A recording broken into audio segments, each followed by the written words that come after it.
Hello, BookTube. Apparently, here at the old farmhouse, I have something of a reputation as being kind of marauder when I do these guest consults for bookshelves. Apparently, my reputation is that I'm brutal to the books on the shelf. So we're going to pick a bookshelf at random. I'm going to see how we do. And I promise that if I find something I don't like, I'm not going to hurl it onto the floor. I'm just going to diplomatically say, this is not my cup of tea. So what is the first one? First one is a Sherlock Holmes pastiche novel called The Canary Trainer, written by Nicholas Meyer. I can tell you stories about Nicholas Meyer, book two. Let's just say I approve of everything he does. Not only the books, but the movies as well. A couple of you will probably guess the reason why.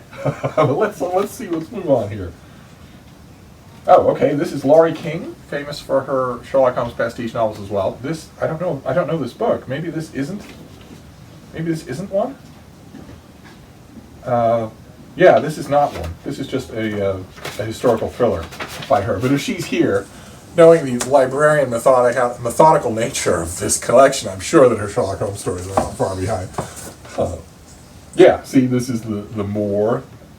Where the whole premise is based on that a young woman named Mary Russell meets a very old Sherlock Holmes, and against all odds they fall in love and marry. So there are new adventures, new blood. So that's one of them. The Moor was not one of my favorites. And then The Language of Bees. And those of you who know your Sherlock Holmes will know that he retires to the Sussex Downs in order to keep bees. This one was much better, I thought. And then we've got, look at these. Look at this lovely set of books. Good Lord. So Peter Lovely, The False Inspector Dew. I don't know this book at all. I don't know his series as well as I should. Not at all.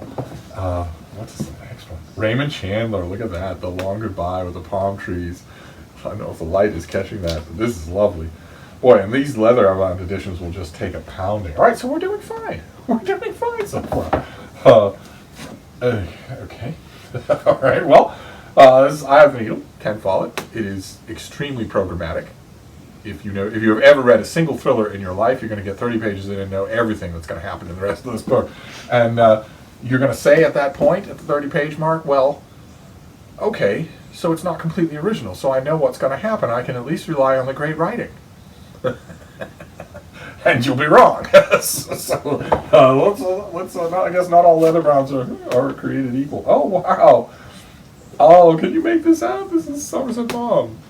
This is son of a gun. So what is actually in here? Best mysteries of all time. What's actually in this volume? Wow.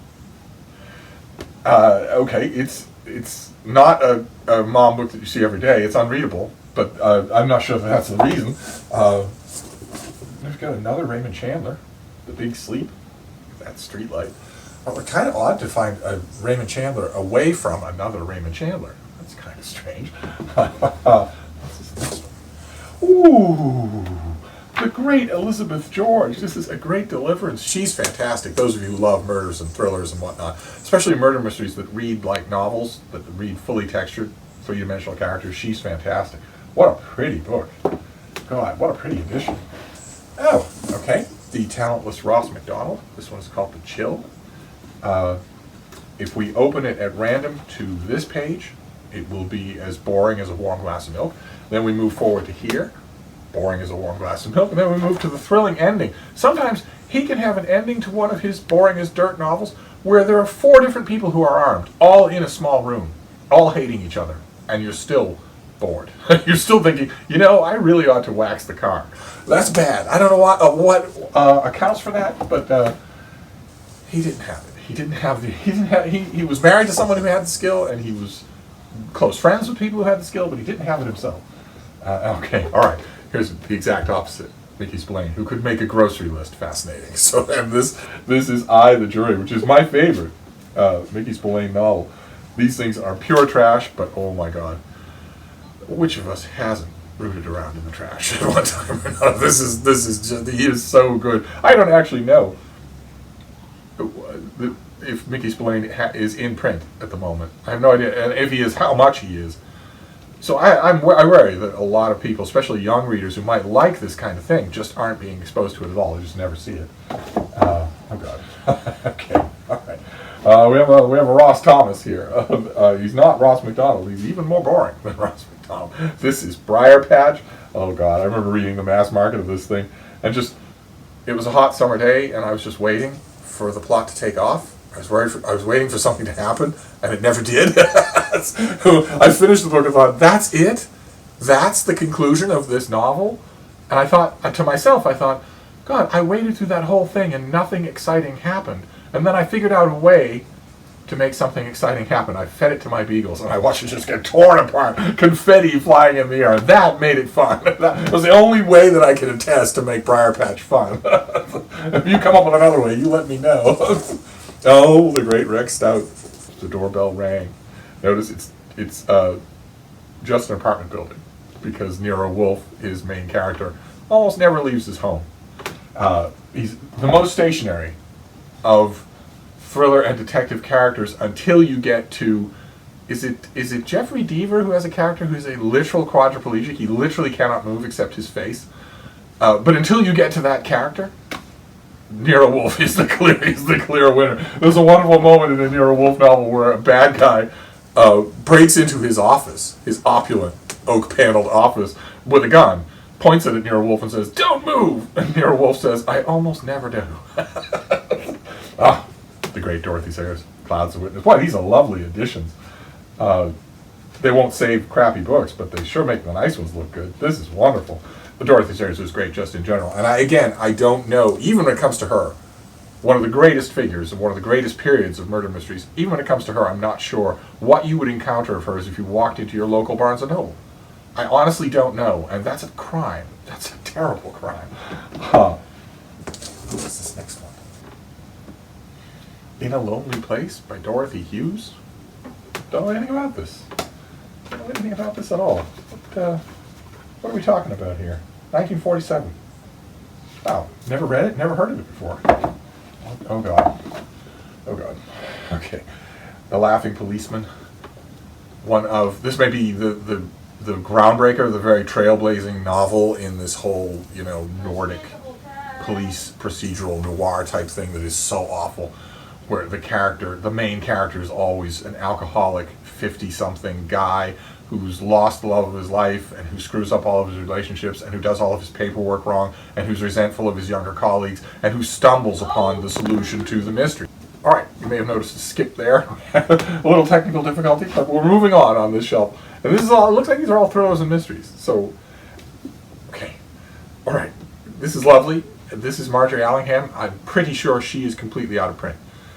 Completely invisible, unless a young mystery fan goes to the library and is lucky enough to find a library who hasn't junked all of her books.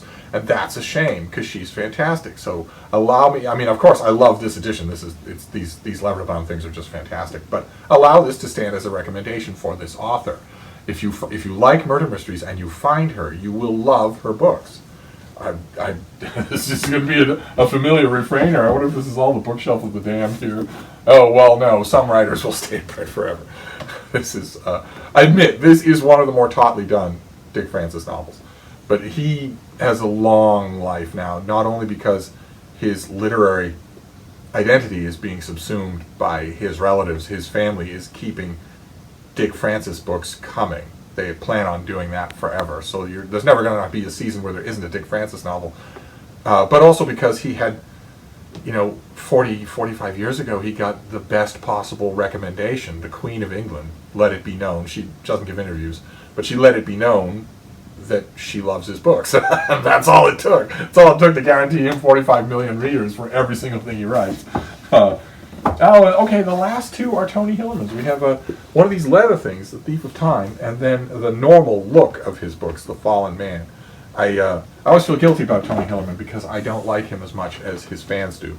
The books are solidly done, but they just don't jump out to me at all. The hard as nails lone gunman, his only best friend, the Wild West setting. Those of you who read and love the Longmire series, if you've read Longmire and you haven't read Tony Hillerman, you're going to know what I'm talking about the minute you try one of these books, because to me it seems like Longmire is that done right. and this is sort of a trial run for that. It's really bad because this guy sold millions of copies.